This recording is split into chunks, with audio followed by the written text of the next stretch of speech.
and welcome to The Buzz. Glad that you've tuned in. We've got an exciting show today. We'll be talking about songs, sports, free lunches, and more.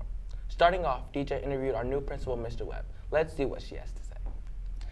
As we all know, Mr. Gerardo has left the Career Academy, and recently I myself has had the chance to both meet and interview our new principal, Mr. Webb. Let's hear what hopes and dreams he has for the Career Academy in the future. Hi, my name's DJ. Nice to meet you. Nice to meet you, DJ. So do you like the Career Academy so far? I do. It's kind of been fast, I guess, 2 months since I took over for Mr. Gerardo. And the Career Academy kind of fits what my background was when I went through my undergrad at Western Michigan University. So it was all career and tech ed for my secondary ed and business degree. So can you tell me about yourself, such as what made you want to become an educator? When I was a junior in high school, I took a career, well, I guess a college, well, it wasn't a college, it was kind of a cadet teaching class at the Branch County Area Career Center. So I attended, I guess, a career center class all about going into education. I originally wanted to just teach and coach. So I did that for 11 years. I coached basketball, golf, and some volleyball while teaching business and math classes at Garrett High School in Indiana. And then went back in 2008 to get my administration license just because I thought I wanted to be an athletic director. So I did that for 4 years at Hamilton Community Schools, where I was assistant principal and athletic director, and the last 2 years that I was there, I was also the varsity volleyball coach. So I wore many hats, and that school was one of the smallest schools in the state of Indiana. So when I made the jump to Fort Wayne Community and Snyder High School, it was basically going from one of the smallest schools in Indiana to one of the biggest schools in Indiana. So my 2 years at Snyder High School, I spent as the 260 AP, which is in charge of curriculum and instruction. And then when I found out that the Career Academy position was going to open up, it was kind of a no-brainer for me to at least try for it, and here I am. So far, have you noticed any challenges of being a principal at the Career Academy? No, I'm following some good footsteps. It's been pretty organized. Big shoes to fill in Mr. Gerardo's, but he left everything kind of running smooth. I think the biggest challenge is marketing what the Career Academy is for students in Fort Wayne and the surrounding area. As the staff calls it, it's the best kept secret in Fort Wayne because the Career Academy offers so much to so many students. So we're just looking to continue to market that and maybe get some new programs started here in the near future. So can you tell me some of your strengths that you plan on bringing to the Career Academy? I would say strengths are communication, just being able to do that with everybody. For the future, what are your goals for the Career Academy?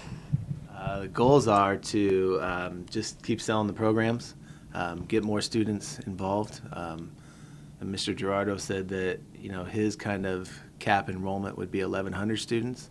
I think we're over 1,000 students this year for the first time in a while. I would like to see us, try to get more buildings like the Harris Building out north for where our Parkview Educational Center is, and just kind of update those facilities. One of the immediate needs I think right now is our culinary arts program, where right now we share a kitchen with the kitchen staff here at Anthus Building, and I would like to try and get them their own kind of lab area. Anything you have to say out there to the students at the Career Academy? I'm just happy that you guys are all here.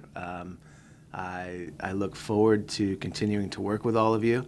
I made it a note to our staff this morning in our professional learning that I was able to get and introduce myself to all the students in 2 days, that's a lot. All right. Well, it was nice getting to know Mr. Webb, and it was nice meeting you. Don't forget, my name is DJ.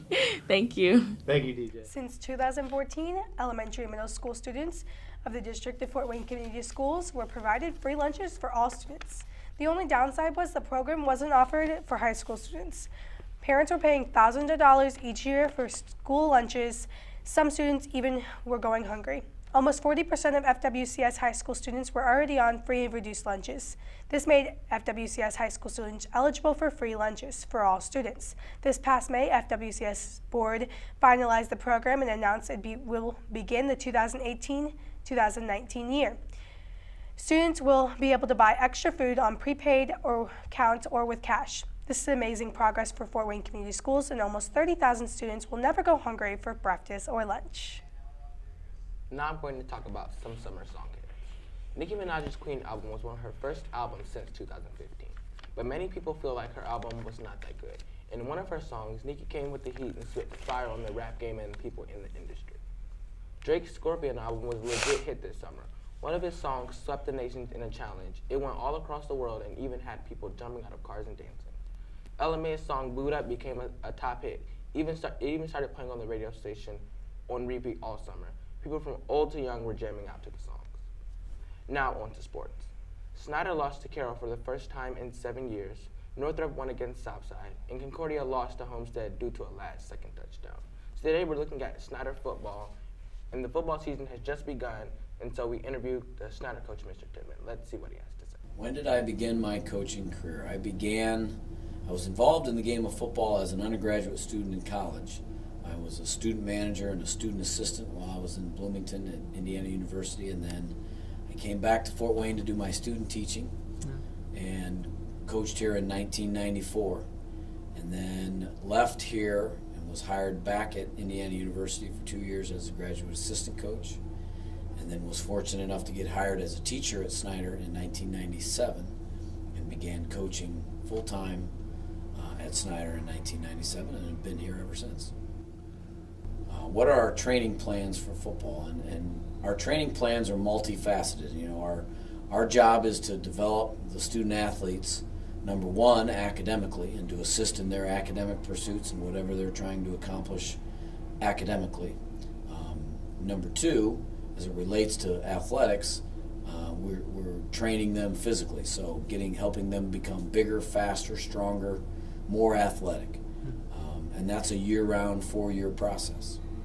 And then as it relates to the game of football, schematically, you know, we train them and teach them the scheme and how to play the game of football. So the schematics of playing offense, defense at different positions, and special teams. So there's a big learning and teaching part to the schematics of the game. And then finally, the emotional part.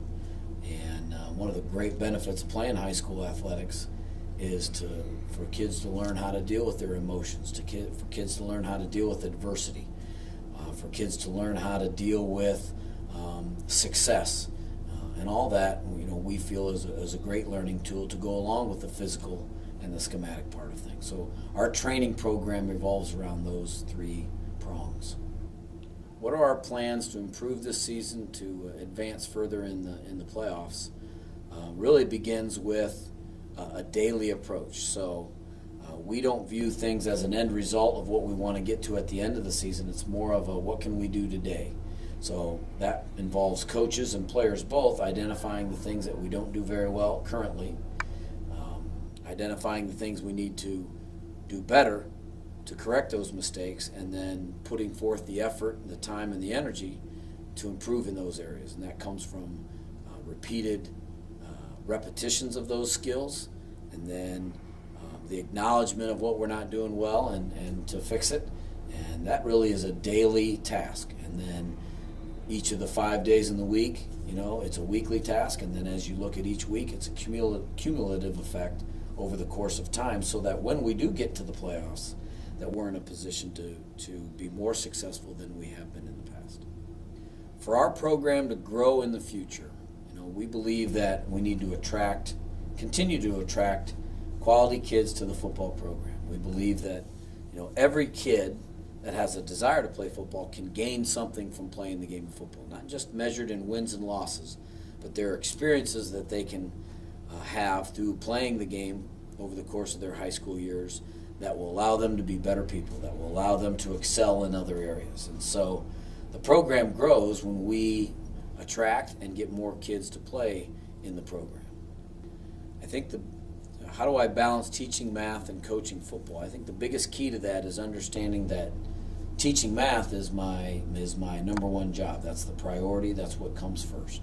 Coaching football is secondary to that. And so if I approach the daily things that are necessary to do both with a priority, then things always seem to fall in place. Get my schoolwork done, get the preparation done for what's needed to be prepared and ready to teach in class, and then the football things come after that. And I think the other thing that aids in being able to do both is a very understanding family.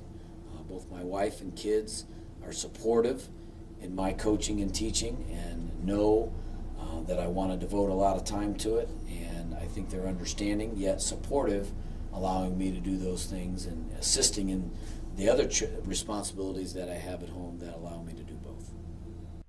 This is Victoria here to provide you the truth on political topics that have been tainted by the media known as fake news.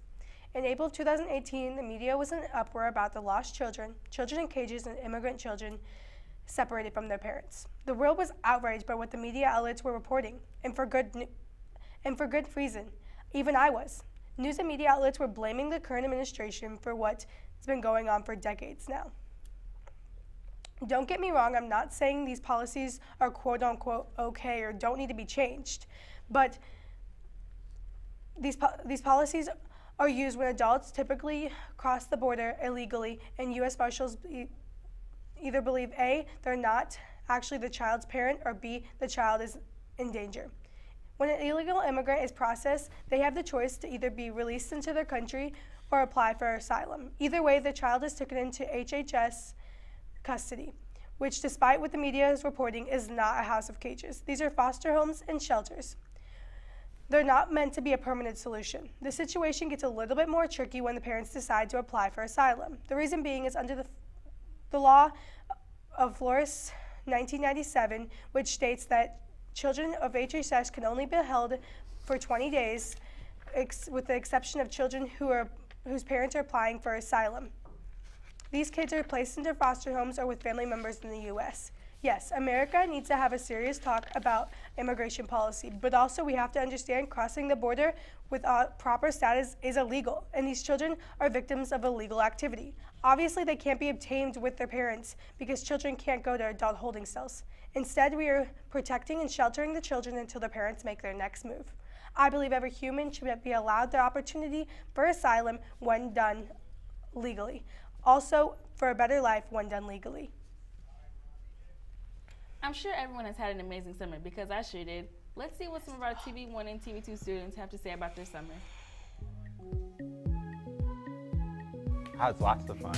I went to the pool a lot, hung out with Scuba Squad. During the summer, I basically just worked, and then at the end of the summer, me and my family will take a family vacation. And this year, we had went to Wisconsin, the Wisconsin Dells. We went to the water park, rode boats, were on the lake. And, I had fun over the summer. I mostly just hung out and watched a lot of Netflix. I binge watched Dexter and I binge watched Shameless, and I just watched a lot of movies. This summer was actually really, really fun. I probably had one of the best summers I've ever had. This year I went to Las Vegas and had fun and walked the strip at night. It was actually pretty cool. It's better than the pictures on the internet, I can tell you that. Wait a minute. Nobody asked me what did I do this summer. Let's see what I did. You know, I went to Chicago for a family reunion. Ate a lot of good food and met a lot of new people. I went to Indy to go support my mom with her books, you know, because I'm that loving daughter. And, you know, I work at Burger King, so, you know, I was at work every day making money, you know, had to get ready for the 18th. But thanks for watching. This is DJ. Thanks for listening to all the TV1 and TV2 students. See you later. We're about to wrap up this broadcast, but before we go, here's a question. What kind of bee can't make up its mind? Maybe. It's kind of cheesy, but.